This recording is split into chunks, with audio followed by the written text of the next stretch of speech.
আলহামদুলিল্লাহ আহলে সুন্নাত ওয়াল জামাত চুরানঘাট উপজেলা শাখার উদ্যোগে প্রতি বছরের ন্যায় আজও পবিত্র ঈদে মিলাদুন নবী সাল্লাল্লাহু আলাইহি ওয়াসাল্লামের আলোচনা সভা জাসদ জুলুস আজকের এই আদিম অনুষ্ঠান অনুষ্ঠানের সম্মানিত সভাপতি উপস্থিত রয়েছেন আহলে সুন্নাত ওয়াল জামাতের বরেণ্য উলামায়ে কেরাম, বিভিন্ন রাজনৈতিক সংগঠনের নেতৃবৃন্দ, বিশেষ করে বাংলাদেশ ইসলামী ফ্রন্টের নেতৃবৃন্দ, বিএনপির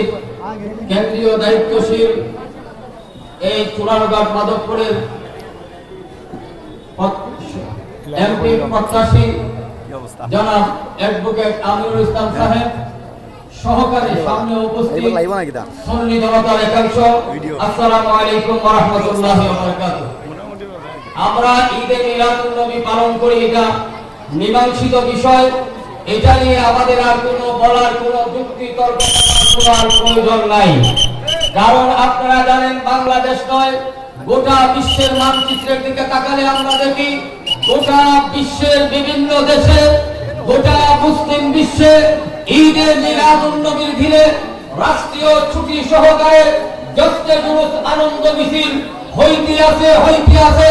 অব্যাহতভাবে চলতেছে। বিদায় ঈদে মিলাদুন নবীর জশ্নে জুলুসের ব্যাপারে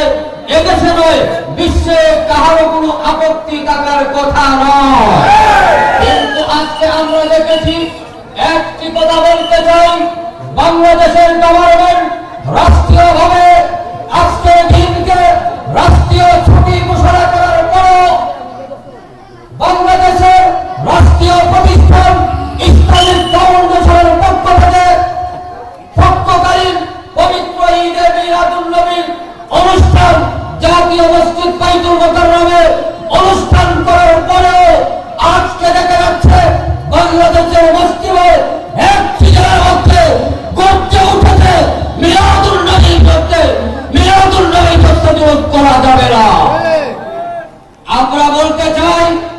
আপনাদেরকে আমরা গালি দিতে চাই না, কিন্তু রাষ্ট্রীয় আইন যদি মানতে চান তাহলে ঈদে মিলাদুন নবীর বিরুদ্ধে কথা বলবেন না। আমরা আরেকটি কথা বলতে চাই, কথাটা এসে গেছে, বাংলাদেশ আজকে এমন একটি অরাজকতা বিরাজ করতেছে, আফসোস দুঃখের বিষয়, নদীর মেঘের একটা ঘটনা আমাদের ঢাকার পার্শ্ববর্তী রাজবাড়ী জেলার গোয়ালন্দ উপজেলায়